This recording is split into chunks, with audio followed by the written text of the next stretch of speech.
Bonjour à tous et bienvenue dans cette nouvelle vidéo où je vais faire donc la comparaison de trois applications pour un utilitaire qui est le réveil. Alors c'est un utilitaire tout con le réveil, mais on peut voir aussi que certains réveils sont quand même beaucoup plus fonctionnels que d'autres. Donc je vais en tester trois. Surtout par rapport aux options, hein, parce qu'après par rapport au bruit que cela peut faire ou par rapport aux sonneries, bah, ça dépend aussi des sonneries que vous utilisez. Est-ce que vous utilisez plutôt des sonneries du téléphone ou est-ce que vous utilisez plutôt vos musiques ou simplement le vibreur? Donc ça dépend de chacun, mais on va plutôt voir les options en fait des trois principaux réveils que l'on peut trouver sur le Play Store. Donc je vais commencer par le premier qui est celui de Google. Voilà, ça c'est le réveil de Google en fait, c'est l'application Google qui ressemble quand même assez, enfin qui est assez proche du réveil de Samsung en fait. Il n'y a pas grande différence, surtout par rapport à ça. Voilà, hein, on peut voir que ici c'est franchement la même chose sauf le fond qui est différent. Donc vous avez la fonction réveil, vous avez la fonction donc du temps et de la date, vous avez la fonction minuterie et vous avez la fonction chronomètre. Dans les options, vous pouvez choisir évidemment si vous voulez le style analogique ou numérique. Voilà. Si vous avez, voilà, si vous êtes en déplacement, vous pouvez aussi choisir voilà, le fuseau horaire, etc. Bon, moi évidemment je suis sur Taipei. Là, on peut choisir évidemment si on veut que la sonnerie s'arrête au bout de tant de minutes. Bon, là, c'est mis par défaut sur 10 minutes. Bon, il faut vraiment avoir un sommeil profond quand même. Durée de la répétition, 10 minutes. Le volume, voilà, donc le volume évidemment pour vous réveiller. Ensuite, on peut choisir ce que peut faire le bouton de volume. Alors le bouton de volume peut servir soit à répéter, soit à ignorer, soit ne rien faire. Donc là, c'est par défaut, c'est sur ne rien faire. Le premier jour de la semaine, c'est lundi. Alors, faut savoir que dans certains pays, ça peut être le dimanche, par exemple. À Taïwan, on considère que c'est plutôt le dimanche qui est le premier jour de la semaine. Les options du minuteur, sonnerie du minuteur, minuteur arrivé à expiration. Donc là, en fait, vous choisissez vos musiques. Hein, donc voilà. Et augmenter le volume progressivement pour le minuteur. Vous pouvez choisir combien de secondes vous voulez. Donc les paramètres sont quand même assez complets et vous avez quand même pas mal aussi d'options. Enfin, vous avez les options classiques sur le menu horloge. Donc là, vous pouvez rajouter autant de réveils que vous voulez. Vous pouvez choisir tel ou tel jour. Donc là, vous voyez, bon, je vais en faire un à 6h30. Ok. On peut choisir si on veut répéter tel ou tel jour. Donc là, on peut choisir les jours particuliers. On peut choisir tous les jours de la semaine sans aucun problème. Voilà. Donc c'est plutôt pas mal fait, hein. Franchement, c'est vraiment un réveil assez complet. Après, évidemment, vous pouvez choisir si vous voulez la sonnerie plus le vibreur ou uniquement la sonnerie ou uniquement le vibreur. Donc voilà, c'est plutôt assez complet pour les réveils. Bon, l'horloge, c'est une horloge classique, hein, on ne peut rien faire dessus. Voilà. La minuterie classique. Et alors, pour le chronomètre, est-ce qu'on peut choisir, par exemple, est-ce qu'on peut faire des laps? Oui, on peut faire des... voilà. On peut faire... oui, on peut choisir... on peut en mettre 4, ce qui est plutôt pas mal. Ça, c'est plutôt pas mal. On peut en mettre 4. Alors, c'est un peu dommage qu'on puisse en mettre que 4. Ça aurait été bien de pouvoir le mettre à l'infini. Voilà. Bon, bah, et on peut en mettre que 4. Bon, je trouve ça un peu dommage. Je vois pas pourquoi on serait limité à 4. Parce qu'on peut faire plusieurs tours. Admettons que vous vouliez faire voilà, une petite course de cartes ou quoi que ce soit. Ah si on peut, voilà, 5, 6. Ah si on peut en rajouter quand même. 7. Ah ouais, c'est juste que quand je cliquais, d'accord, on peut en mettre, ok, on peut en mettre autant qu'on veut. On peut aller très très loin. Ouais, ok, donc on peut en mettre en fait autant qu'on veut. Ok, parce que genre, en même temps, j'ai trouvé ça un petit peu bizarre qu'on puisse en faire que 4. Parce que bon, si vous faites petites compétitions de cartes ou quoi que ce soit, si vous vous êtes limité à faire que 4 tours, c'est un peu moisi quand même.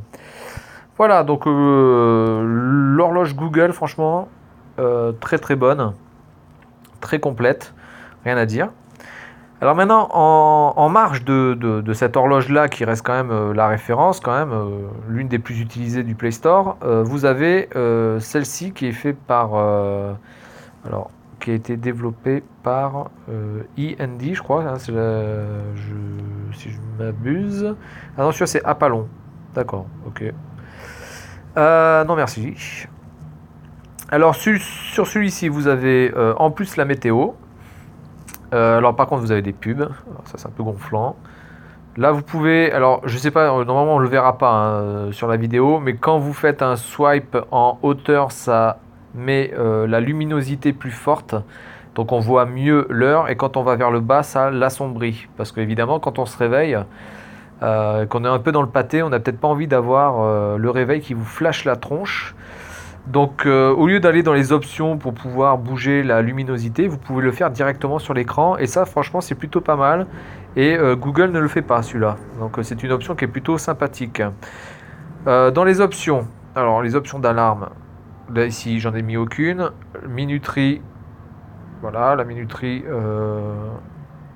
ça c'est je pense plutôt pour pour répéter. La météo, bon honnêtement la météo je vois pas trop l'intérêt. Afficher, donc on peut choisir si on veut afficher le jour, si on veut être en format 24 heures. Voilà, faire glisser les doigts, ça règle la luminosité, ça on peut aussi le désactiver. Donc c'est plutôt pas mal parce que bon, il y a peut-être des gens qui ne l'utilisent pas. Ensuite, les paramètres avancés. Alors, bon, c'est assez complet. Empêcher le verrouillage de l'écran sur secteur pour voilà, jamais. Voilà, donc on peut choisir si on veut le verrouiller quand on le branche ou pas sur le secteur, au bout de combien de temps. La même chose pour la batterie. Donc là c'est sur 10 minutes. Ensuite le flash. Alors ça je sais pas trop à quoi ça sert le flash, je vois pas trop l'intérêt de mettre un flash. Est-ce que ça allume la lumière du flash quand ça vous réveille? Pourquoi pas, je pense que ça doit être que ça, de toute façon je vois pas d'autres solutions. Les notifications, le lancement automatique, voilà, l'indicateur de batterie, puis bon l'auto snooze, voilà. Bon, celui-ci est plutôt pas mal. Il y a aussi la possibilité, je crois, de changer l'apparence. Ah, voilà, les horloges. Alors, toutes celles qui sont gratuites sont numériques, bleu numérique, vert, jaune, rouge, blanc numérique, ligne fine. À partir de antique et verbeux et ultrasonique, c'est payant. Je trouve ça un peu abusé parce que franchement, c'est pas une application qui vaut le coup à ce point-là pour pouvoir faire, enfin pour devoir payer. Franchement, je vois pas l'intérêt. Par contre, là, alors là, ce bouton ne sert à rien. Ah si, voilà, alarme. Alors par contre, il n'est pas très, vous voyez, pas très précis. Il faut vraiment être dessus. Ça, voilà, c'est pas très ergonomique là. Pourtant là, je suis dessus. Hein. Vous voyez, là, j'y suis. Ah, quand même. Voilà, donc je trouve pas ça super bien fait. Par contre, c'est dommage. Ensuite, le dernier, alors c'est réveil matin. Voilà, réveil matin. Alors qui est plutôt joli. Hein, il est plutôt pas mal. J'aime bien le design. Hop, je remets le micro. Hop, voilà. Alors j'aime plutôt le design, c'est assez sympa, noir, blanc comme ça, c'est très sobre. Hop, je reviens là. Alors ici les réglages. Alors vous avez donc l'horloge analogique sombre. Alors on peut choisir numérique sombre ou numérique lumineux, analogique sombre, analogique lumineux. Donc je pense quand même que quand c'est pour un réveil, il vaut mieux le mettre en sombre hein, parce que la nuit quand vous avez le lumineux, ça flash la tête. Alors vous avez la possibilité évidemment de mettre la notification, d'afficher la date, d'afficher les alarmes manquées. Honnêtement, si vous les avez manquées, je vois pas trop à quoi ça sert de les afficher. Enfin bref. Afficher l'alarme suivante, bon ça d'accord. Bouton de volume et d'alimentation, c'est la temporisation. On peut choisir stop ou ne rien faire. Bon moi généralement je mets toujours ne rien faire. Et régler le son de l'alarme. Voilà, donc là c'est en fait vous allez dans le menu son du téléphone d'Android en fait. Voilà. Donc voilà pour les voilà, donc on peut en créer de nouveaux. Alors c'est plutôt bien stylé hein, franchement c'est joli. Vous avez un minuteur aussi. Voilà, voilà, vous pouvez choisir la temporisation, combien de temps avant que ça refasse une sonnerie d'alarme. Là, je suis sur silencieux. Ah voilà, donc on peut choisir si on veut mettre la lumière, faire le stroboscope et tout. Donc je trouve ça vraiment, il est quand même assez complet, hein. Franchement, on peut faire aussi démarrage fondu du volume, c'est-à-dire que le volume va commencer progressivement. Donc là, évidemment, je suis sur silencieux, donc ça ne fonctionne pas. Mais si je me mets sur sonnerie, bon, je mets celui-là par exemple, terminé. Voilà, là, je peux choisir démarrage fondu du volume. Donc voilà, celle-ci me plaît beaucoup. Elle est un peu moins complète que la version Google, mais franchement, elle se défend plutôt pas mal. Le seul problème, c'est que vous n'avez pas de chronomètre. Bon, honnêtement, est-ce que ça sert vraiment à quelque chose? Alors par contre, voilà, ah oui, voilà, donc ça c'est, on peut aussi swiper et choisir la luminosité. Voilà, donc là je vais le mettre à 100% ou automatique. Là je suis à 100%, automatique, 100% automatique et là je suis à 1%. Donc c'est plutôt pas mal, hein. Franchement il est complet, agréablement surpris. Celui-ci il est totalement gratuit, sauf que bon vous avez des pubs, enfin vous avez une pub hein, qui se situe là, et encore la pub elle se met uniquement quand vous touchez l'écran, après elle disparaît. Donc c'est une pub assez discrète en fait, hein. Voilà. Euh, alors mon avis sur ces trois réveils horloges. Alors en premier je mettrai quand même le Google parce qu'il est quand même très complet. Il est sans pub, il est gratuit. Donc voilà, il n'y a pas vraiment besoin d'aller sur une autre fonction, enfin sur une autre application que celle-ci. Google fait très bien le travail, donc voilà, c'est complet, il y a beaucoup de paramètres, c'est sobre, il y a pas de pub. En deuxième, je mettrai réveil matin. Alors, par contre, je demanderai à la personne qui a fait la traduction, parce que là, moi, je n'ai pas changé hein, le nom du réveil. Mais réveil matin, ça s'écrit pas comme ça, hein. C'est pas réveil avec deux LE, hein. Voilà, donc le développeur, je vais voir, je vais regarder après sur le Play Store qui est le développeur de ça. Et en troisième, je mettrai donc cette application-là, qui est vraiment très succincte et en plus qui est payante. Si vous voulez changer de... Là, il y a vraiment des choses payantes et franchement qui est vraiment très basique et qui n'est pas vraiment très bon par rapport aux autres. Je veux dire, moi je veux bien payer pour une application, mais il faut vraiment qu'il y ait un petit plus. Là, si c'est juste pour avoir des skins, franchement, ça sert à rien, quoi. Donc je vais chercher l'application Réveil Matin. Réveil Matin. Réveil Matin. Alors, Réveil Matin... c'est pas celui-là, c'est celui-là. C'est MacroPinch. MacroPinch. Alors, je sais pas si c'est un développeur français ou pas, j'en sais rien.